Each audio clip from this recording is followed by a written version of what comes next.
No curfew no दंगा, UP में सब चंगा। नमस्कार, आप देख रहे हैं पब्लिक एशिया न्यूज। मैं हूं अंजलि चावला आपके साथ। ये शब्द मेरे नहीं बल्कि यूपी के मुख्यमंत्री योगी आदित्यनाथ के हैं। जी हां, शामली पहुंचे नगर निकाय चुनाव को लेकर योगी आदित्यनाथ ने ये बात कही। साथ ही उन्होंने ये भी कहा कि हम जो कहते हैं वो करके दिखाते हैं। हमने गुंडों मवालियों की जो गर्मी थी वो शांत कर दी। तो क्या योगी जी का इशारा जो है वो बुलडोजर पे था या फिर एक बार फिर जो है योगी जी सबको खबरदार करके आए हुए हैं?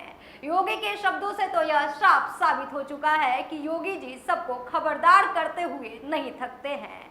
अब देखना होगा कि इस नगर निकाय चुनाव में भी क्या इसी तरह से दमखम दिखा पाती है बीजेपी या फिर बीजेपी को मुंह की खानी पड़ेगी। ये तो जनता तय करेगी। आगे की तमाम खबरों के लिए बने रहिए पब्लिक एशिया न्यूज के साथ। नमस्कार।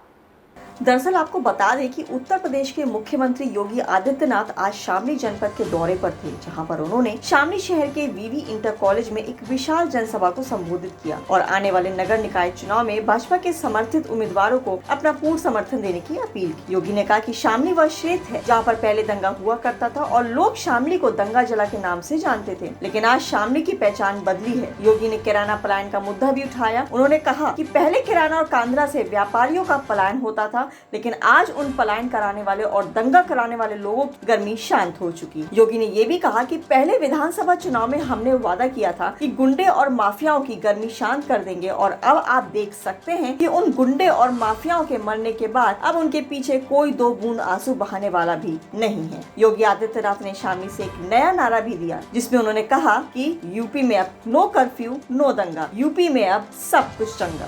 अब यूपी में कोई माफिया रंगदारी नहीं वसूल कर सकता। उत्सव मनाए जाते हैं, अब उपद्रव नहीं, उत्सव प्रदेश है हमारा। अब माफिया नहीं, महोत्सव का प्रदेश है हमारा।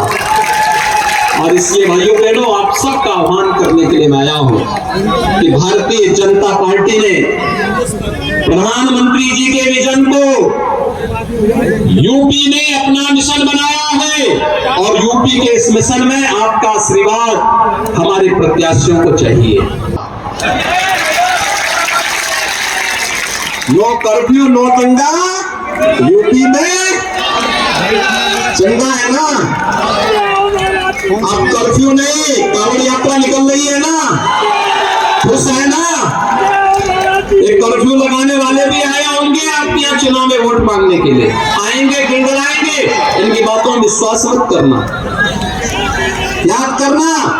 आज जब कोई भर्ती निकलती है, शामली के भी नौजवान उसमें भर्ती होते हैं। पुलिस की मुख्यमंत्री नगर सृजन योजना हो, दीनदयाल उपाध्याय राष्ट्रीय आजीविका मिशन हो, कान्हा गौशाला हो, पंडित दीनदयाल उपाध्याय आदर्श नगर पंचायत योजना हो या अंत्येष्टि सुरक्षित हो।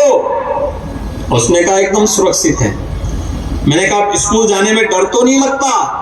कहा डर कैसे लगेगा जब हमारे बाबा जो है मुख्यमंत्री हैं। तो सचमुच मुझे बहुत अच्छा लगा। एक बेटी इस विश्वास के साथ कह रही है। और तब भाइयों बहनों, मैंने विश्वास के साथ कहा था किराना का विस्तार होना ही चाहिए। भाइयों बहनों, मैं आज इसीलिए आपसे कहने के लिए आया हूं, हमें युवाओं के हाथ में टैबलेट होने चाहिए।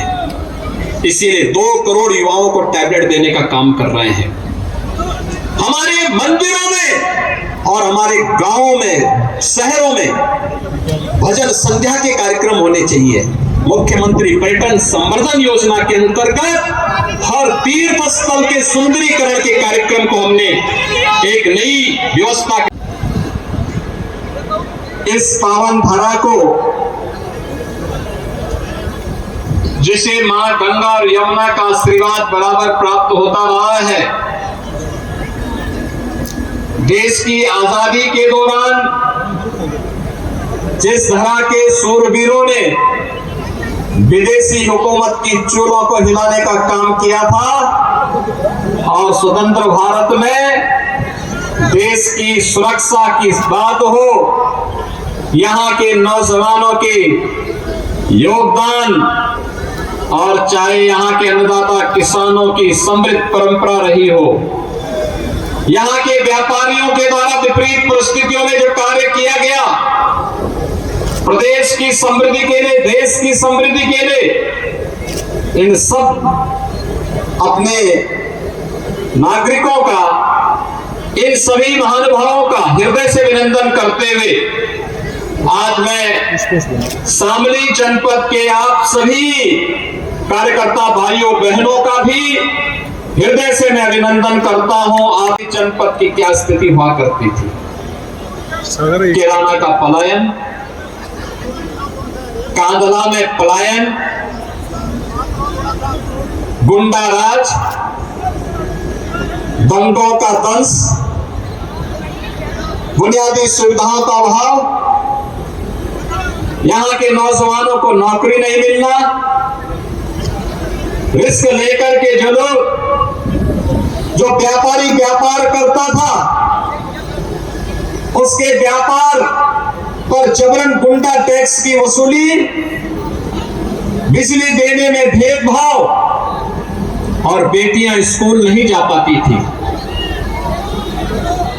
प्रदेश में 75 जनपद, लेकिन बिजली मिलती थी केवल 4 जनपदों को। शेष 71 जनपदों को अंधेरे में रहने के लिए मजबूर रहना पड़ता था। भाइयों बहनों, 6 वर्ष पहले प्रधानमंत्री मोदी जी के आह्वान पर आप सबके आशीर्वाद से भारतीय जनता पार्टी की सरकार प्रदेश के अंदर बनती है। 6 वर्ष किसी गरीब को प्रधानमंत्री आवास योजना का लाभ तो नहीं मिलता था, किसी गरीब को शौचालय नहीं मिलता था, किसी गरीब को रसोई गैस का कनेक्शन नहीं मिलता था, किसी गरीब को फ्री में बिजली का कनेक्शन नहीं मिलता था, किसी व्यक्ति को आयुष्मान भारत जैसी योजना का 5 लाख रुपए की स्वास्थ्य बीमा का कवर नहीं मिलता था। न किसान सुरक्षित, न व्यापारी सुरक्षित, न बेटी सुरक्षित। ऐसी जिंदगी का मतलब क्या था?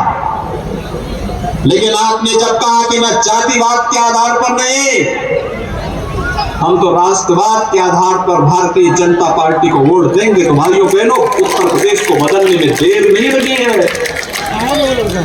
ये लोग तोड़ने वाले लोग थे, ये तोड़ने वाले जाति के नाम पर तोड़ते थे और उसके बाद सत्ता में